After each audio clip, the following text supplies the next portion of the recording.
वार्डमा तपाईँको छ स्वास्थ्यको निकायहरू नगरपालिकामा छ, कोही जाँदैन रहेछ नि त। किन भन्दाखेरि त्यो इफेक्टिभ छैन। तपाईँको हरेक वार्डमा एटलिस्ट एउटा राम्रो डक्टर, एउटा नर्सिङ पढेको मान्छे, एउटा ल्याबको मान्छे, थोरै डायग्नोसिस गर्ने मान्छे तपाईँको राखिदियो।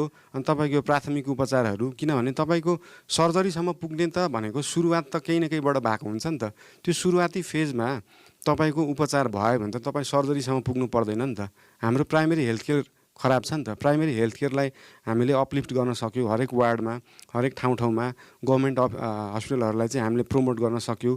डिजिटल कार्ड सबैको, एउटा आइडेन्टिटी कार्ड, तपाईँको 10 वर्ष अगाडि गरेको एक्सरे पनि हुन्छ त्यहाँ, 5 वर्ष अगाडि गरेको अल्ट्रासाउन्ड पनि हुन्छ त्यहाँ, 2 वर्ष अगाडि गरेको एमआरआई सिटी स्क्यान पनि, सबै डाटा राखेर उसको हिस्ट्री भइदियो भने त हरेक हस्पिटलमा नयाँ कार्ड फर्म भर्नु परेन नि त। होम हस्पिटलको एउटा छ, सिभिलको अर्को छ, वीरको अर्को छ। दुनियाँ किन एउटै कार्डबाट सबै ठाउँमा रिड गरेपछि त त्यो भयो त।